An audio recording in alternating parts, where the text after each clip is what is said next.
Hello and welcome back my channel. आज हम बात करने वाले हैं about the vector auto regressive model. तो चूंकि ये मॉडल जो है कुछ हद तक इसमें हमारे कॉन्सेप्ट्स आएंगे related to simultaneous equation model. तो अगर आपने पहले वो नहीं देखा वीडियो तो वो देख लीजिएगा जाके प्लेलिस्ट में एंड देन इस पर आइएगा, ठीक है। तो बात करते हैं अबाउट द टाइम सीरीज। तो आपको पता है जब हमने टाइम सीरीज मॉडल स्टार्ट किया था तो we have two types of analysis, that is univariate and multivariate analysis. In the univariate analysis we have AR model, MA model, ARIMA model, ARMA model, ठीक है। ये सारे हमने पढ़ चुके हैं। Then we have ARCH and GARCH जो कि हमारे मीन एंड वेरिएंस मॉडल है। एंड आज हम बात करने वाले हैं अबाउट द मल्टीवेरिएट एनालिसिस, जिसमें एक से ज़्यादा वेरिएबल्स आपके होंगे और जिसमें हम पढ़ते हैं आपका VAR model, that is vector auto regressive model, and error correction VAR vector error correction model, ठीक है। तो ये दो तरीके का मॉडल पढ़ने वाले हैं। अब जब आप नॉर्मल मॉडल पढ़ते थे तो आप क्या पढ़ते थे, YT equals to alpha plus beta XT plus UT, ठीक है। जहाँ पर XT क्या होता था, आपका एक्सोजीनियस वेरिएबल होता था या फिर इसी को हम इंडिपेंडेंट वेरिएबल बोलते थे, और YT जो था हमारा वो क्या होता था, एंडोजीनियस वेरिएबल होता था, जिसको हम डिपेंडेंट वेरिएबल भी बोलते थे। और हम ये कहते थे कि जो हमारा XT है that will going to be affect YT, यानी ये XT हमारा YT को अफेक्ट करने वाला है। लेकिन हम कभी भी ये नहीं कहते थे कि YT will in you can say तो YT वापस से XT को डिपेंड करता है, ऐसा हमने कभी नहीं बोला। हमने हमेशा यूनिडायरेक्शनल पढ़ा, यानी एक तरफ से जो है एक कॉज है, दूसरा उसका इफेक्ट है, ठीक है। या फिर हम ये भी बोलते थे कि YT डिपेंड्स अपॉन XT, लेकिन हमने कभी ऐसा नहीं बोला कि YT अफेक्ट्स XT, यानी कि यूनिडायरेक्शन पढ़ते हैं, एक साइड का कॉज एंड इफेक्ट पढ़ते हैं। बट क्रिस्टोफर सिंस जो थे उन्होंने इस चीज़ को क्रिटिसाइज किया। उन्होंने बोला ऐसा नहीं होता, बाई डायरेक्शन का कॉजुअलिटी भी होती है। और इकोनॉमिक्स में तो हम जनरली पढ़ते हैं कि एक वेरिएबल इंपैक्ट करता है दूसरे को एंड देन दूसरा वापस इंपैक्ट करता है हमारे पहले वेरिएबल को, ठीक है। जैसे एग्जांपल हम क्या ले सकते हैं, मनी सप्लाई अगर बढ़ती है तो GDP पे इंपैक्ट आता है, और GDP पे इंपैक्ट आने की वजह से फिर से मनी सप्लाई के ऊपर इंपैक्ट पड़ता है, ठीक है। तो ये सारे कुछ एग्जाम्पल हैं इन चीज़ों के। तो इसी को करने के लिए उन्होंने क्या लिया है, वो लिया है एक vector auto regressive model. Vector auto regressive model क्या होता है, एक ऐसा सिस्टम होता है जहां पर हम हर वेरिएबल को एंडोजीनियस मानते हैं। हम ये नहीं कहते कि कोई एंडोजीनियस है कोई एक्सोजीनियस है, नहीं, लेकिन वो डिफर कैसे है फिर हमारे साइमल्टेनियस इक्वेशन मॉडल में, उसमें भी तो हमने कहा था। लेकिन हमने वहां पर क्या करते थे, हमारे कुछ वेरिएबल्स जो होते हैं वो एंडोजीनियस होते थे और कुछ हमारे क्या होते थे, एक्सोजीनियस होते थे, या फिर जिसको हम बोलते हैं प्रीडिटरमाइंड वेरिएबल्स की फॉर्म में हम उसको कन्वर्ट कर देते थे। तो सिम कहता था कि नहीं, सारे ही हमारे जो मॉडल हैं, हम जो मॉडल लेंगे वेर मॉडल, उसमें हम ये एज्यूम करके चलेंगे कि हमारे जो वैल्यू है, एक वेरिएबल जो है वो अपनी ही पास्ट वैल्यूज के ऊपर तो डिपेंड करता ही है, पर वो पास्ट वैल्यूज दूसरे वेरिएबल की भी उसके ऊपर भी डिपेंड करता है। फॉर एग्जांपल मान लेते हैं, हम कहते हैं YT is a function of YT-1 और XT के ऊपर भी डिपेंड करता है और उसकी लैग वैल्यू के ऊपर भी डिपेंड करता है। तो इस तरीके के मॉडल को हम क्या कहेंगे, एक वेक्टर ऑटो रिग्रेसिव मॉडल कहेंगे। अभी हम डेप्थ में पढ़ रहे हैं तो हम इसको कहते हैं कि हम इसको वेक्टर ऑटो रिग्रेसिव मॉडल क्यों बोलते हैं। वेक्टर क्यों है और ऑटो रिग्रेसिव क्यों है। तो ऑटो रिग्रेसिव आपको पता है खुद पर रिग्रेस करना। खुद पर रिग्रेस करने का क्या मतलब है, जैसे कि एक वेरिएबल है वो अपनी ही लैग वैल्यूज के ऊपर डिपेंड करता है, इसको हम बोलते हैं ऑटो रिग्रेसिव मॉडल। और वेक्टर क्यों बोला, क्योंकि एक साथ हम सिंगल वेरिएबल की बात नहीं करें, मल्टीपल वेरिएबल्स की बात करें, इसलिए इसका नाम क्या हो गया, वेक्टर ऑटो रिग्रेसिव मॉडल। अब देखिए, ध्यान से देखिए इस एग्जाम्पल को। हमने क्या कहा, YT is a function of XT, ठीक है, YT-1 और XT-1, दिस इज XT, तो दिस इज XT-1, राइट। और हमने क्या कहा, यहाँ पर हमने क्या कहा, XT is a function of YT-1 and XT-1, right. तो इस तरीके के मॉडल को हम क्या कहेंगे, वेक्टर ऑटो रिग्रेसिव मॉडल। अब आपने अगर साइमल्टेनियस इक्वेशन मॉडल पढ़ा है तो आपको पता है कि ऐसी इक्वेशंस को हम क्या बोलते हैं, स्ट्रक्चरल इक्वेशंस बोलते हैं, ठीक है, क्योंकि स्ट्रक्चर बताता है कि इकोनॉमी के। अब सिंस आपको पता है कि जब भी साइमल्टेनियस में भी हमने पढ़ा था कि covariance between this error term, यानी कि ये जो UT है इसके बीच में और जो आपका XT है उसके बीच में क्या होता है, एक कोवेरियंस जो है वो नॉट इक्वल टू 0 होता है, जिसकी वजह से एंडोजेनिटी की प्रॉब्लम आती है। सिमिलरली इस मॉडल में VT जो है वो को रिलेटेड होगा YT के साथ, तो इसलिए इस पे हम डायरेक्टली ओलेस नहीं लगा सकते। तो डायरेक्टली नहीं लगा सकते तो हमें क्या करना पड़ेगा, उसकी रिड्यूस फॉर्म निकालनी पड़ेगी। और रिड्यूस फॉर्म कैसे हम निकालते हैं, रिड्यूस फॉर्म निकालने के लिए हमें क्या करना पड़ेगा, we have to put it in simplify it and put it in matrix form, क्योंकि अब ये एक सिंगल इक्वेशन की बात नहीं है, ज्यादा की बात है, इसलिए हमने क्या किया, मैट्रिक्स फॉर्म का यूज किया। अब अगर हम ध्यान से देखें तो XT और YT क्या है, वो स्टेशनरी होने चाहिए, पहली बात तो ये कंडीशन है। और UT और VT आपस में कोरिलेटेड नहीं होने चाहिए। हाँ, UT और XT कोरिलेटेड है, VT और YT कोरिलेटेड है, बट ये दोनों आपस में कोरिलेटेड नहीं होने चाहिए। ऐसे मॉडल को हम बोलते हैं वार मॉडल ऑफ 1 की बोला है because it is consisting of lag that is of length 1 मतलब कि एक ही लैग वाला जो है हमने लिए वेरिएबल्स, इसलिए इसको वार 1 का नाम दे रहे हैं। अब अगर हम इसको सिंप्लीफाई करें, जो दो नेगेटिव टर्म्स हैं इनको अगर हम इस तरफ ले जाएं तो पॉजिटिव हो जाएगा, यानी कि XT जो है वो इस तरफ ले जाए और YT इस तरफ ले जाए। Why we are taking only XT and YT, क्योंकि हमें क्या करना है, हमारा जो एंडोजीनियस वेरिएबल है उसको लैग टर्म्स में बनाना है, यानी endogenous variable is a function of lagged variables. ठीक है। अब ध्यान से देखिए इसको कैसे सॉल्व किया मैंने, सॉरी, ध्यान से देखिए इसको कैसे सॉल्व किया। अब मैं ले आई वाई टी को इस तरफ प्लस बीटा 1 2 एक्स टी, और यहाँ पे एक्स टी था तो ये इधर आके प्लस में हो गया बीटा 2 1 वाई टी। ठीक है, अब अगर हम ध्यान से देखें तो इस तरफ हमारे पास क्या क्या बच गया, हमारे पास बच गया beta 1 0 and then beta 1 2 and हमारे पास क्या था, बाकी की जो भी इक्वेशन थी मैंने उसको यहाँ पर लिख दिया। अब देखिए हमने मैट्रिक्स फॉर्म कैसे बनाया। मैट्रिक्स फॉर्म के लिए हमने क्या किया, वाई टी और एक्स टी है तो उसको यहाँ पर लिखा, एंड देन वी हैव अंदर यहाँ पे क्या बचा, वाई टी का कोफिशिएंट क्या हुआ 1, एक्स टी का, वाई टी के बाद हमारे पास आया एक्स टी का कोफिशिएंट क्या है बीटा 1 2। ठीक है, देन एक्स टी यहाँ पे है तो एक्स टी के नीचे लिखेंगे तो यहाँ पे 1 आया, और वाई टी का क्या है बीटा 2 1 तो हमने यहाँ लिखा है। देन जो है ये वाला हमने एस्टेरिस्क लिखा बीटा 1 नॉट बीटा 2 0, क्योंकि ये कांस्टेंट हमने इकट्ठा कर दिया। एंड देन इनको हमने कैसे कन्वर्ट किया, देखो ये वाई टी माइनस 1 है, ये एक्स टी माइनस 1 है, ये वाई टी माइनस 1 है, ये एक्स टी माइनस 1 है। तो अब हम इसको जब करेक्ट करेंगे तो क्या कैसे हो जाएगा, गामा डबल 1, ठीक है, गामा 1 2 गामा 2 1 एंड गामा 2 2, उसको हमने मल्टीप्लाई किया वाई टी माइनस 1 और एक्स टी माइनस 1 के साथ। तो कैसे, अब आपको मैट्रिक्स मल्टीप्लिकेशन आती होगी, जब हम इसको इसके साथ मल्टीप्लाई करेंगे तो हमारे पास यही इक्वेशन आ जाएगी, प्लस यूटी एंड वीटी हमारे एरर टर्म्स है और इसको हम स्ट्रक्चरल शॉक्स भी बोलते हैं। ठीक है, तो यहाँ पे हम इसको क्या बोलेंगे, स्ट्रक्चरल शॉक्स बोलेंगे। अब इसको पूरे को हमने नाम दे दिया बीटा, इस पूरे उसको नाम दे दिया बीटा, इस पूरे को नाम दे दिया जेड टी, इसको पूरे को नाम दे दिया gamma 0, then it is gamma 1, this is X और वाई की ही लैग्ड वैल्यूज हैं। तो हमने इसको जब नाम जेड दिया है तो इसको हमने क्या नाम दे दिया, जेड टी माइनस 1, और इसको हमने नाम दे दिया ई टी। तो we get an equation that is beta into Z T that is equal to gamma 0 plus gamma 1 into Z T minus 1 plus E T. और जो जेड टी माइनस 1 है, अब हमें अकेला चाहिए जेड टी माइनस 1, तो हमने बीटा को क्या कर दिया, इस तरफ ले गया, डिवाइड कर दिया। बट मैट्रिक्स में डिवाइड नहीं होता, मैट्रिक्स में हमारे पास इन्वर्स होता है। तो हमने क्या लिखा, beta inverse into gamma not plus beta inverse gamma 1 Z T minus 1 plus beta inverse E T. अब क्योंकि ये हमारे पास कुछ और टर्मिनोलॉजी बन रही है, तो अब हमने इस पूरे को, इस बीटा इन्वर्स गामा नॉट को हमने लिख दिया A0, और इस वाले पूरे को हमने क्या लिख दिया, इस पूरे को लिख दिया A1। तो इसको लिख दिया A1। तो ZT बन गया is a function of only the lagged dependent variable और lagged endogenous variable plus UT। तो ये इक्वेशन हमारे पास आ गई, and this is important one. तो अब देखिए इस इक्वेशन को हम क्या बोलेंगे, रिड्यूस्ड फॉर्म इक्वेशन। जो पहले हमारी इक्वेशन थी उसको हम बोलते हैं स्ट्रक्चरल इक्वेशन, और इस इक्वेशन जो हमारे पास डिराइव करके आई है उसको हम बोल रहे हैं रिड्यूस्ड फॉर्म इक्वेशन। और OLS हम सिर्फ अप्लाई कर सकते हैं ऐसी इक्वेशंस पर जो कि रिड्यूस्ड फॉर्म में होती है। ये हम ऑलरेडी साइमल्टेनियस इक्वेशन में पढ़ चुके हैं। इसका एडवांटेज क्या है, ये मॉडल बहुत सिंपल है क्योंकि इसमें हमें एंडोजीनियस और एक्सोजीनियस में डिवाइड नहीं करना पड़ता। ठीक है, हम इसको इजिली एस्टिमेट कर सकते हैं यूजिंग OLS, और हम फोरकास्ट भी कर सकते हैं इजिली। फोरकास्ट और प्रेडिक्शन जो भी होता है इसके अकॉर्डिंग वो बेटर आता है। ये ऐसा महमूद ने बताया था अपने पेपर में 1984 में। ठीक है, और इट इज, इसके डिसएडवांटेजेस क्या है, it is not backed by any theory, secondly it requires causality test, and there is loss of degrees of freedom. जितने ज्यादा हम लैग्ड वेरिएबल्स लेंगे उतनी हमारी डिग्रीज ऑफ फ्रीडम कम हो जाएगी, एंड इंटरप्रिटेशन थोड़ा सा डिफिकल्ट होता है इसको इंटरप्रेट करना। ठीक है, तो ये हो गया हमारा conversion of war model into matrix form, और कैसे हम उसको स्ट्रक्चर को रिड्यूस्ड फॉर्म में लाते हैं। अब हम बात करते हैं स्टेप्स क्या है एस्टिमेशन की और identification of the VAR model. The very first step in the estimation और identification is to select the variables. जैसे कि मान लीजिए हमने सेलेक्ट करें कि हमारे पास कितने वेरिएबल्स होने चाहिए, X T is a function of Y T and X T. तो ये हमने डिसाइड किया ना कि हमें इतने वेरिएबल्स लेने हैं। फिर हमें क्या करना है, उन वेरिएबल्स की स्टेशनैरिटी चेक करनी है using the augmented Dickey Fuller test और either Phillips Perron test. Phillips Perron test क्या होता है, अभी मैंने लास्ट ही लेक्चर में आपको पढ़ाया, आप पढ़ सकते हैं, और ऑगमेंटेड डिकी-फुलर भी उसी में बताया, तो आप देख सकते हैं वो वीडियो।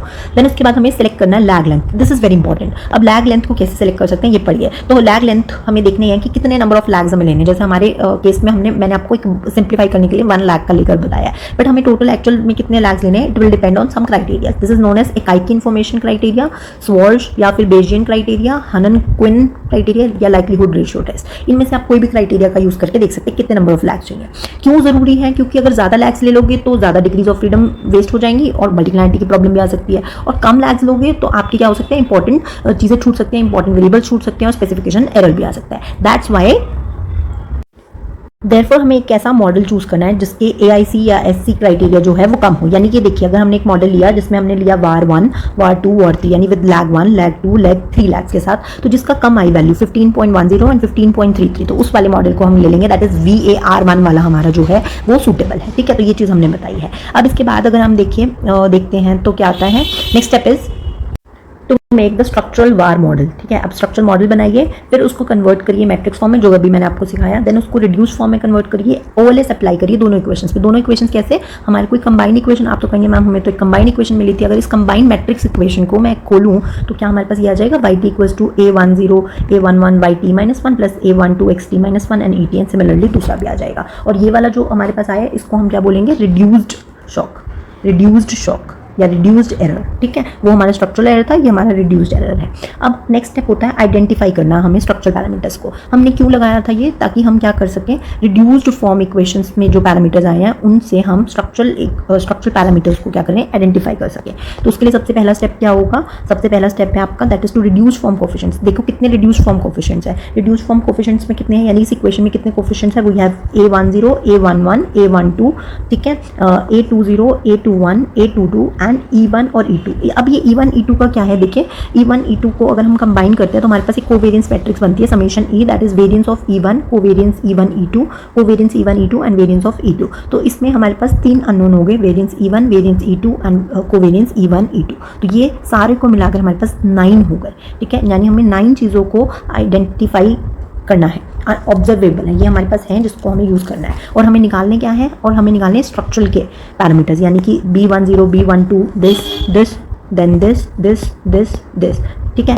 ये। और अब एरर टर्म में क्या क्या आ गया हमारे पास, sigma square u sigma square v, तो टोटल हमारे पास हो गए 10। तो ये 10 हो गए एंड ये 10 हो गए हमारे पास टोटल, और वो 9 हो गए। तो निकालने हैं हमें 10 और है हमारे पास 9। इसका मतलब ये बिल्कुल वैसा हो गया कि we have x plus Y equals to 10, यहाँ से x की वैल्यू भी निकालनी है, y की भी निकालनी है। नहीं तो आप नहीं कर सकते ना, एक इक्वेशन है और 2 अननोन्स है, तो आप ये नहीं कर सकते। सिमिलरली वी हैव यहाँ पे ज़्यादा अननोन्स है और हमारे पास जो गिवन इक्वेशंस हैं वो हमारे पास कम है, इसलिए हम इसको आइडेंटिफाई नहीं कर सकते। तो हम अब इसका नेक्स्ट स्टेप क्या है, इसका नेक्स्ट स्टेप है कि हमें कुछ रिस्ट्रिक्शंस इंपोज करनी पड़ेंगी। रिस्ट्रिक्शन कैसे, दैट इज आपको 10 वो है 9 ये है, तो यानी कि एक रिस्ट्रिक्शन लगानी पड़ेगी ताकि हमारी चीज़ें बैलेंस आउट हो जाए, ताकि 9 का 9 हो जाए बराबर, राइट। तो अब हम इसके लिए क्या करेंगे, β21 जो है, β21 को 0 पुट करेंगे। β21 को अगर हम 0 पुट करेंगे तो यहाँ पर अगर हम, ये थे ना हमारी बीटा की मैट्रिक्स, ये देखो ये बीटा मैट्रिक्स थी, इसमें हमने β21 को हमने 0 पुट कर दिया, यानी कि इस इक्वेशन में सिंपली बोले तो अगर हमने इस इक्वेशन में 0 पुट कर दिया यहाँ पर,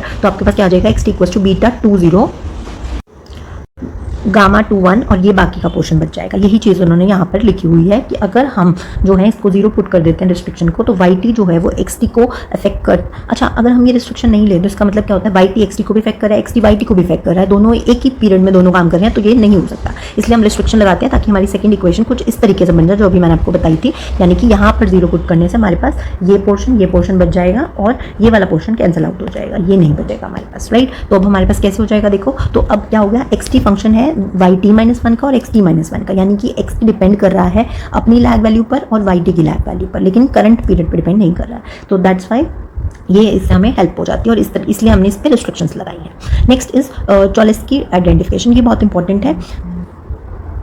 तो देखिए चॉलेस्की आइडेंटिफिकेशन क्या है, चॉलेस्की आइडेंटिफिकेशन क्या कर रहा है, हमारे पास बीटा था ना हमारा, ये हमारा था, इस पर हमने क्या करा, रिस्ट्रिक्शन लगाया और हमने इसको इस तरीके से बना दिया। अब वो क्या कह रहा है कि आपको बीटा इन्वर्स था, आपने देखा होगा ऊपर हमने बीटा इन्वर्स निकाला था, यहाँ पर ये देखिए बीटा इन्वर्स यहाँ पर था ना, ये बीटा इन्वर्स जब इस तरफ किया था तो हमारे पास बीटा इन्वर्स था। तो हम बीटा इन्वर्स को क्या कर रहे हैं, उसको ट्रायंगुलर मैट्रिक्स में कन्वर्ट करें। कैसे, बीटा इन्वर्स क्या कैसे निकलता है, we have 1 upon determinant of A into adjoint of A. अब डिटर्मिनेंट ऑफ ए निकालेंगे तो this into this minus this into this, तो ये 0 हो गया, तो आपके पास डिटर्मिनेंट की वैल्यू आ गई 1। आई होप आपको डिटर्मिनेंट एडजॉइन निकालना आता है, ठीक है। अब एडजॉइन निकालेंगे तो एडजॉइन कैसे निकालते हैं, एडजॉइन के लिए आपके पास दिस इंटू दिस तो बच गया 1।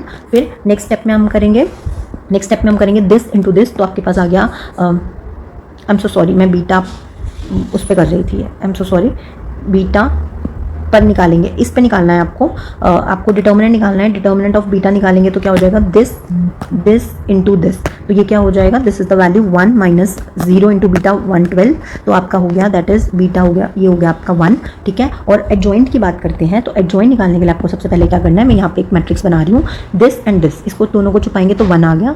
नेक्स्ट स्टेप में आपको क्या करना है, नेक्स्ट स्टेप में इसको और इसको छुपाना है, तो आपके पास आ गया 0 and then we have next, उससे अगला स्टेप क्या होगा आपका, दिस एंड दिस, तो आपके पास आ गया बीटा 1 2, ठीक है।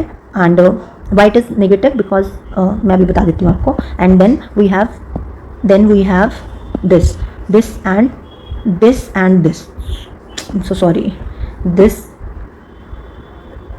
नेक्स्ट उसमें आपका सेकेंड वो और ये जाएगा, तो आपके पास बच गया 1, तो ये वैल्यू आ जाएगी आपके पास। अब आपको क्या करना है, ये A11 है, A12 है, A21 है, A22 है, तो A11 होता है प्लस करके 2 बनता है पॉजिटिव नेगेटिव, 213 नेगेटिव पॉजिटिव, तो इस तरीके से बन जाएगा। तो आपके पास 1 0 नेगेटिव बीटा 1 2 और 1 आ गया। अब आपको ज्वाइन निकालने के लिए लास्ट इसका ट्रांसपोज करना है, ट्रांसपोज करने के लिए आपके पास आ जाएगा A बीटा 1 2 0 एंड 1, ठीक है। तो ये आपका बीटा इनवर्स आ गया into the determinant of this, वो था 1, तो इनटू 1 करेंगे तो सेम वैल्यू आ जाएगी, ठीक है। तो बच्चे ये हो जाएगी आपकी इसकी value, that is beta inverse की वैल्यू आ जाएगी। बीटा इनवर्स की वैल्यू आने के बाद अब आपको क्या करना है, अब लास्ट जब बचता है थोड़ा सा ही रह गया, बस आप एक बार ध्यान से सुन लीजिए। अब हमने चलो इसकी आइडेंटिफिकेशन किया क्यों है, the main reason for this is कि हमें ना रेजिडुअल्स जो है, रिड्यूस फॉर्म शॉक्स जो मैं आपको बता रही थी उसका और किसका रिलेशनशिप पता है, हमें रिलेशनशिप पता ही, देखो यहाँ से देखो, we have a thing called this one. चलो मैं नीचे बता देती हूँ, कोई दिक्कत नहीं है, आप इसको आराम से यहीं पे समझ लीजिए। हमारे पास स्ट्रक्चरल शॉक्स थे यूटी और वीटी,